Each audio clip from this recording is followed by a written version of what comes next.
আসসালামু আলাইকুম।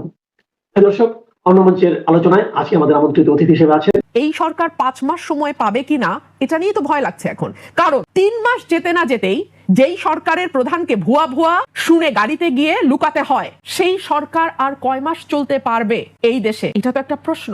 বাংলাদেশে হামে ৫০০-র উপরে শিশু মারা গেছে। বাংলাদেশে তেলের জন্য কয়েকদিন আগেও হাহাকার হয়েছে, দাম বাড়ানোর সাথে সাথে লাইন উবে গেছে। অ্যাজ ইফ তারা তো, সরকার তো বলেছে তেলের মজুদ আছে, মজুদ যদি থাকে তাহলে লাইন কেন হলো সেটার যেমন জবাব নাই, আর যদি মজুদ না থেকে থাকে তাহলে দাম বাড়ানোর সাথে সাথে লাইন কোথায় চলে গেল সেটারও তেমন জবাব নাই। এই প্রশ্নগুলো তুলবার মতন, শক্তভাবে তুলবার মতন, মিউ মিউ করে না, শক্তভাবে তুলবার মতন আমি এনসিপির ২-১ জন ছাড়া আর কাউকে পেলাম না। আচ্ছা, ৩ হলো বিদ্যুতের দাম। সরকার ক্ষমতায় আসতে না আসতেই আবার বাড়ছে বিদ্যুতের দাম। তেলের দাম আর বিদ্যুতের দাম যখন বাড়ে তখন আপনি মনে রাখবেন করলা, বেগুন, ঝিঙ্গা, পটল সবকিছুর দাম বাড়বে, সবকিছুর দাম বাড়বে। আপনি বাজারে যান, আমরা তো কাউরান বাজারের মধ্যেই বসে আছি, গিয়ে পিছনে খবর নেন ১০০ টাকার নিচে আপনি কোনো সবজি পান কিনা। বহু পরিবার আছে ৬ মাস এক টুকরা মুরগির মাংস খায় নাই, গরুর মাংস তো চোখেই দেখে নাই, বাদ দিলাম। তো এইরকম অবস্থায় যখন আপনি তেল আর বিদ্যুতের দাম বাড়াবেন, মধ্যবিত্তের অবস্থা কি দাঁড়ায়? আমি আপনাকে এটা সাইডলাইন আরেকটা কথা বলি। এইবার মন্ত্রী হওয়ার পর দেখলাম প্রতিমন্ত্রীরা প্রধানমন্ত্রী গাড়ির পিছনে দৌড়ায়। বেশ, মানে আমি ৩টা প্রতিমন্ত্রীকে দেখছি প্রধানমন্ত্রী গাড়ির পিছনে দৌড়াতে। মানে মন্ত্রী হতে হলে যদি আত্মসম্মান বোধ বাদ দিয়ে এখানে নামতে হয়, খোদা যেন আমাকে বাংলাদেশে কোনোদিন মন্ত্রী না করে।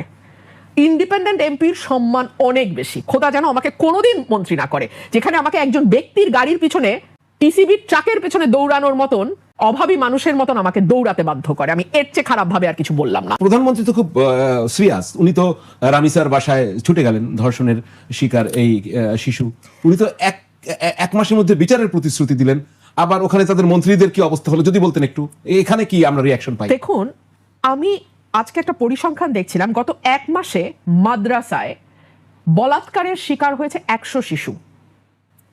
এরপরে যদি আপনি ধর্ষণের পরিসংখ্যানে আসেন, ১১৮ জন শিশু ধর্ষণের শিকার হয়েছে, ৪৭ জন মৃত্যুবরণ করেছে। এর মধ্যে প্রধানমন্ত্রী শুধু রামিসার বাসায় গেছেন, আমরা এটাকে সাধুবাদ জানাই। এবং উনি সেই সঙ্গে এটাও বলছেন ১ মাসের মধ্যে বিচার কার্য সম্পন্ন হবে। উনি কি বিচারক? উনি কি বিচার বিভাগ? এমনকি বিচার বিভাগ কি বলতে পারে কতদিনে ট্রায়াল কমপ্লিট হবে? আপনি বলতে পারি আমরা ১ মাসের মধ্যে বিচার চাই, আমরা কালকের মধ্যে বিচার চাই, আমরা আম জনতা আমরা বলতে পারি। কিন্তু দায়িত্বশীল পদে থেকে কেউ কি বলতে পারে ১ মাসের মধ্যে বিচার হবে? ১। ২ হলো, দেখুন এই যে রামিসার বাসায় যাওয়া, এটা ভালো, ভালো, নিশ্চয়ই ভালো। কিন্তু তাহলে সেই প্রধানমন্ত্রী, সেই স্বরাষ্ট্রমন্ত্রী এবং সেই আইনমন্ত্রীকে ভুয়া ভুয়া স্লোগান দিয়ে মানুষ ধাওয়া দিল কেন? রীতিমতো ধাওয়া, কারণ আমি দেখেছি তাদেরকে কর্ডন করে কোনো মতে গাড়িতে ঢোকানো হয়েছে। কেন? কেন মানুষের মধ্যে এই ক্ষুব্ধতাটা কেন? এই জবাব তো এই সরকারকে বের করতে হবে।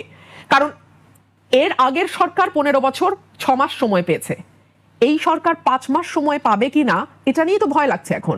কারণ ৩ মাস যেতে না যেতেই যেই সরকারের প্রধানকে ভুয়া ভুয়া শুনে গাড়িতে গিয়ে লুকাতে হয়, সেই সরকার আর কয় মাস চলতে পারবে এই দেশে? এটা তো একটা প্রশ্ন। মানুষ খুব স্মার্ট। আমি কিন্তু আপনার মতো এই প্রশ্ন অনেককে করেছি যে আগে তো প্রধানমন্ত্রীকে কখনো ট্রাফিকে আটকে থাকতে আমরা দেখি নাই, আগে তো প্রধানমন্ত্রীকে কখনো ভিকটিমের বাসায় একেবারে প্রথম চোটেই দৌড়ে যেতে দেখি নাই, আগে তো প্রধানমন্ত্রীকে কখনো প্রতি শুক্রবারেই কখনো প্রতিবন্ধী শিশুর বানানো গাড়ি কিংবা কখনো কাভার্ড ভ্যান চালাতে দেখি নাই, আমরা তো কখনো আগের প্রধানমন্ত্রীকে মানে এত ক্যাজুয়াল পোশাকে দেখি নাই, স্ত্রীকে নিয়ে গাড়ি চালাতে দেখি নাই, বর্ষণ মুখর সন্ধ্যা উপভোগ করতে দেখি নাই, কিংবা স্ত্রীর হাত ধরে বৃষ্টিতে ভিজতে দেখি নাই, স্ত্রী মানে পার্টনারের হাত ধরে বৃষ্টিতে ভিজতে দেখি নাই। তাহলে এই প্রধানমন্ত্রীর উপর আপনাদের এত ক্ষুব্ধতা কেন? তাই তো আমারও সেই প্রশ্ন। মানুষ এক কথায় চট করে বলে ফেলে স্টান্টবাজি, কিন্তু আমরা ভালোই বুঝি। মানে এই বিষয়গুলোকে যে মানুষ স্টান্টবাজি হিসেবে দেখছে, এটা সম্ভবত প্রধানমন্ত্রীর চারপাশে থাকা চাটুকাররা বাদে বাকি বাংলাদেশ বুঝতে পারছে। সো এগুলো তো খুব ভয়ের ব্যাপার। সে কারণেই কিন্তু রাষ্ট্রের বড় বড় পদে যারা জানে, বিশেষ করে আমাদের মতন দেশ, যেই দেশে অনেক নাই, যেদিকেই দেখবেন সেদিকেই নাই, খাবার নাই, মূল্যস্ফীতি, অর্থনৈতিক মন্দা, নানান রকম নাইয়ের মধ্যে আমরা বাস করি, স্বাস্থ্যসেবা নাই, শিক্ষা ভালো পরিবেশ নাই। এই নাইয়ের মধ্যে যারা প্রধান হন তাদেরকে খুব সিলেক্টিভলি, খুব মাইনিউটলি তার চারপাশের মানুষকে সিলেক্ট করতে হয়। তারা যদি চারপাশে ভুল মানুষ নিয়ে ঘোরেন, তার পরিণতি না খুব সিরিয়াস হয়। ব্যারিস্টার রুমিন, একাদশ জাতীয় সংসদে আপনার কয়জন ছিলেন? ৬ জন, ৭ জন? হ্যাঁ, ৭ জন। সেরকমই। কিন্তু এক উজ্জ্বল নক্ষত্রের মতো দেখলাম যে আপনি একাই ১০০। ওখানে ধরেন আওয়ামী লীগের সংসদ সদস্যরা অনেক, কিন্তু তা আমাদের চোখে পড়েনি। একজন রুমিন ফারহানা বলছেন মনে হচ্ছে যেন পুরোটাই সংসদ। তো আপনি তো এই ত্রয়োদশ জাতীয় সংসদ নির্বাচনে সেই বিএনপি আপনাকে তো নিল না, বা আপনি গেলেন না, যাই হোক সেই বিএনপিতে আপনি নাই, কিন্তু আপনি সেই সুযোগটা কি পাচ্ছেন? ওই সময় যে কথা বলার সুযোগ পেতেন, আপনাকে কথা বলতে দেওয়া হচ্ছে? আমি খুব না। বিক্ষোভ দেখতে পাচ্ছি, একটু বলেন। না, আমি যদি আগের পার্লামেন্টের সাথে এই পার্লামেন্টের তুলনা করি, আমি বলবো আগের পার্লামেন্ট অনেক বেশি লিবারেল ছিল। আগের পার্লামেন্ট অনেক বেশি কথা বলার সুযোগ দিয়েছে। এই পার্লামেন্টের মধ্যে অসহিষ্ণুতা আরো অনেক বেশি। আমি একটা উদাহরণ দিই। আমি যেদিন প্রথম শেখ হাসিনার পার্লামেন্টে বললাম এই সরকার অবৈধ, এবং আপনারা যারা 300 আসনে বসেছেন আপনারা বুকে হাত দিয়ে বলেন যে আপনারা জনগণের ভোটে নির্বাচিত হয়েছে, তখন ভীষণ চেঁচামেচি হয়েছে পার্লামেন্টে, খুব জোরে জোরে চেঁচামেচি হয়েছে, কিন্তু কোনো অশালীন অঙ্গভঙ্গি হয় নাই। এই পার্লামেন্টে তারেক সাহেব উপস্থিত থাকা অবস্থায় ওনারই এক রো পেছনে বসা, আমি নাম বলবো না, যিনি তার নানান অপকর্মের জন্য সময়ে সময় বিখ্যাত হয়েছেন, যার অশালীন টেলিফোন রেকর্ড হাসিনার আমলে ফাঁস হয়েছে, সেই লোক, আমি ভদ্রলোক বলবো না, এমন বিচ্ছিরি অঙ্গভঙ্গি করেছেন যে জামাতের আমিরকে দাঁড়িয়ে সেটার প্রতিবাদ করতে হয়েছে। সো আমি মনে করি যে এই পার্লামেন্টের অসহিষ্ণুতা আগের চেয়ে বেশি। এই পার্লামেন্ট খুব মজা। হাসিনা হয়েছিল 15 বছরে, আওয়ামী লীগ অ্যারোগেন্ট হয়েছিল 15 বছরে। তারপরেও আমি আওয়ামী লীগের লোকদের সঙ্গে তো টকশোতে বসতাম, মন্ত্রীদের সাথেও বসতাম। আমি এখনকার এমপিদের, দুদিন আগে আমি একটা ক্লিপ দেখছিলাম যেখানে একজন এমপি মঞ্জুরুল আলম পান্না ভাইকে খুব বাজেভাবে ইয়ে করে উনি উঠে গেছেন। তো আমরা তো অনেক ভয়াবহ কথা টকশোতে বলেছি। আমি তো আওয়ামী লীগের কোনো এমপিকে এত অ্যারোগেন্ট দেখি নাই, একজন দুজন ছাড়া। আমি বিএনপির মধ্যে অ্যারোগেন্স আরো অনেক বেশি দেখি। আমরা একটু দেখি আপনার কথা, ওই ক্লিপটা একটু দেখতে পারবো? যে আপনি কিন্তু কয়েকদিন আগে একটা সেমিনারে বলছেন যে আমরা দীর্ঘদিন দলীয় শাসন দেখেছি, এখনো তার ধারাবাহিকতা চলছে। একটু যদি এই ক্লিপটা দেখি তাহলে আলোচনা শুরু করতে পারি। নো, এটা না, আপনি টু দি পয়েন্ট ক্লিপ দেখান। আমরা এটা না, আমরা দীর্ঘদিন ধরে একদলীয় শাসন দেখেছি, এখনো তার ধারাবাহিকতা চলছে। আমরা আলোচনা করি এর ভিতরে ক্লিপটা আসলে ওই যে একটু দেখি একটু। দীর্ঘদিন একদলীয় শাসন দেখেছি, এখনো তার ধারাবাহিকতা চলছে। তখন বিএনপি জামাতকে খেলার মাঠের বাইরে রেখে একরকম ভাবে সংসদকে সাজানো হয়েছে, এখন আওয়ামী লীগ এবং বাম দলগুলোকে বাইরে রেখে আরেকভাবে সংসদকে চালানো হচ্ছে। আর না দেখালাম, আপনার আরো বক্তব্য আছে। কেন এরকম মনে করেছেন? মানে এই একদলীয় ব্যবস্থায় চলে গেছে। নাম্বার ওয়ান, আপনি দেখছেন একদলীয় ধারাবাহিকতা। আওয়ামী লীগের প্রসঙ্গ আবার আমাদের চলে আসবে। আওয়ামী লীগকে কিভাবে বাইরে রাখার কি ভিতরে রাখার কোনো সুযোগ ছিল কিনা সেটাও আমি জানতে চাই। এই একদলীয় ধারাবাহিকতাটা যদি আমরা বুঝতে চাইতাম আপনার কাছে। আপনি যদি 14, 18, 24-এর 3টা নির্বাচন দেখেন, একটা একদলীয় নির্বাচন, একটা মধ্যরাতের নির্বাচন, একটা জামি নির্বাচন। এর মধ্যে বিএনপি যেটাতে অংশ নিয়েছিল সেটাতেও বিএনপি মাত্র 6টি আসন পেয়েছে। সো এই নির্বাচনটি যে কোনো নির্বাচনই হয় নাই, এটা আওয়ামী লীগও জানে, আমরা সবাই কম বেশি জানি।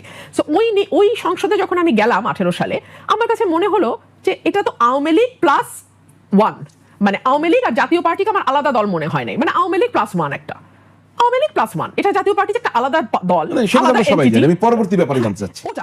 ওটার ধারাবাহিকতার পরে যখন আমরা 26-এর ইলেকশন হলো, জি, এখানেও আপনি লক্ষ্য করে দেখবেন বিএনপি +1। মানে আপনি ধরুন 300 জনের একটা সংসদ, ট্রেড এগ্রিমেন্ট নিয়ে আলোচনার জন্য আমি একজন সদস্যকে পাই না, তাহলে এই সংসদটাকে আপনি একদলীয় বলবেন না তো কি বলবেন? 1, 2 হলো বাংলাদেশে হামে 500-র উপরে শিশু মারা গেছে। বাংলাদেশে তেলের জন্য কয়েকদিন আগেও হাহাকার হয়েছে, দাম বাড়ানোর সাথে সাথে লাইন উবে গেছে। অ্যাজ ইফ তারা তো, সরকার তো বলেছে তেলের মজুদ আছে, মজুদ যদি থাকে তাহলে লাইন কেন হলো সেটার যেমন জবাব নাই, আর যদি মজুদ না থেকে থাকে তাহলে দাম বাড়ানোর সাথে সাথে লাইন কোথায় চলে গেল সেটারও তেমন জবাব নাই। এই প্রশ্নগুলো তুলবার মতন, শক্তভাবে তুলবার মতন, মিউ মিউ করে না, শক্তভাবে তুলবার মতন আমি এনসিপির 2-1 ছাড়া আর কাউকে পেলাম না। আচ্ছা, 3 হলো বিদ্যুতের দাম। সরকার ক্ষমতায় আসতে না আসতেই আবার বাড়ছে বিদ্যুতের দাম। তেলের দাম আর বিদ্যুতের দাম যখন বাড়ে তখন আপনি মনে রাখবেন করলা, বেগুন, ঝিঙ্গা, পটল সবকিছুর দাম বাড়বে, সবকিছুর দাম বাড়বে। আপনি বাজারে যান, আমরা তো কারওয়ান বাজারের মধ্যেই বসে আছি, গিয়ে পিছনে খবর নেন 100 টাকার নিচে আপনি কোনো সবজি পান কিনা। বহু পরিবার আছে 6 মাস এক টুকরা মুরগির মাংস খায় নাই, গরুর মাংস তো চোখেই দেখে নাই, বাদ দিলাম। তো এইরকম অবস্থায় যখন আপনি তেল আর বিদ্যুতের দাম বাড়াবেন, মধ্যবিত্তের অবস্থা কি দাঁড়ায়? হাম নিয়ে কি হয়েছিল? আপনি তো কথা বলতে চেয়েছিলেন হাম নিয়ে। হাম নিয়ে কথা যখন বললাম, আমার কাছে মন্ত্রীকে বিরক্ত মনে হয়েছে। এই মন্ত্রী মহোদয় সজ্জন ব্যক্তি, মন্ত্রী হওয়ার আগে ওনার সঙ্গে আমার হর হামেশাই কথাবার্তা হতো।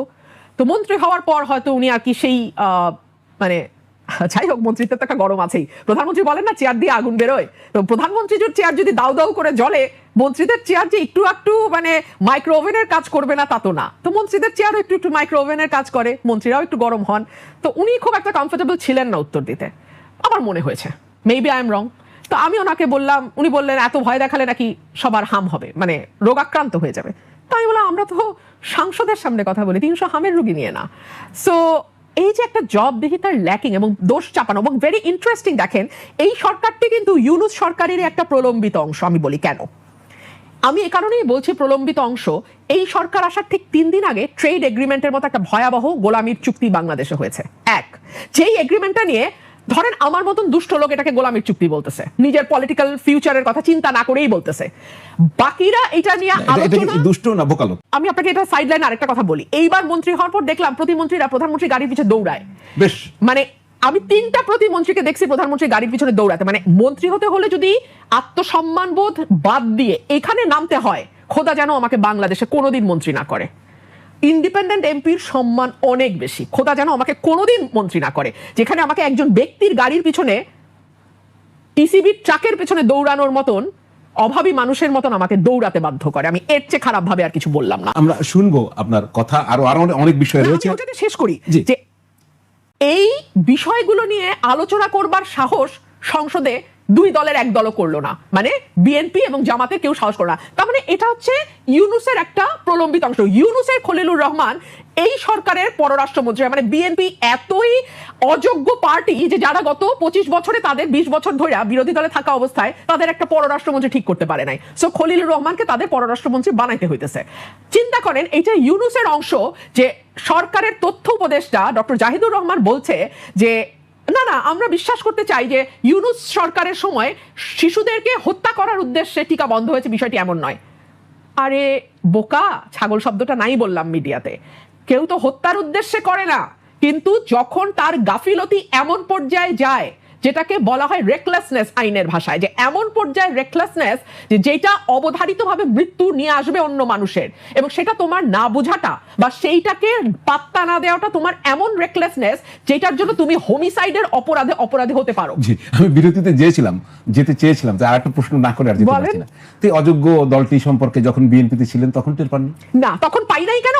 তখন তো তারা ছিল মজলুম, তাদের গুম করে, তাদেরকে গিয়ে বিচার বহির্ভূতভাবে হত্যা করে, তাদের নামে হাজার হাজার মামলা হয়, তারা বছরের পর বছর জেলে থাকে, বাপ মার জানাজায় আসার আগে হাতে হ্যান্ডকাফ পরায় আসে, এগুলো তো সত্য। সো তখন যদি আমি এই বিষয়গুলোতে কথা না বলতাম তাহলে আজকে তো আমি এই সত্য উচ্চারণ করতে পারতাম না। তখনও আমি সত্য উচ্চারণ করেছি, গেছে বিএনপির পক্ষে, আজকেও আমি সত্য উচ্চারণ করছি, গেছে বিএনপির বিপক্ষে। আমি কি করব বলেন? রুমিন ফারহান এটা করবেই, আমি করবই, কোনো ভয় নাই। আমার বাবাকে আমি এইটাই দেখেছি। আমি জীবনে আমি যখন রাজনীতিতে এসেছি আমি সচেতনভাবে সিদ্ধান্ত নিয়েছিলাম আমি আমার বাবা হব না, আমি কোনোভাবেই আমার বাবার মতো হব না। কিন্তু আমি যত দিন যাচ্ছে, আমি যতই মানে আমার বয়স যত বাড়ছে, আমি যত ধীরে ধীরে আমার জীবনের শেষ দিকে যাচ্ছি, আমি দেখতে পাচ্ছি আমি আসলে আমার বাবাই। এবং নির্বাচনে যখন দাঁড়িয়েছেন তখন এটা আরো স্পষ্ট হয়েছে। মানে আমি আসলেই অলি আহাদ সাহেব, আমার এখান থেকে আমার মুক্তি নাই।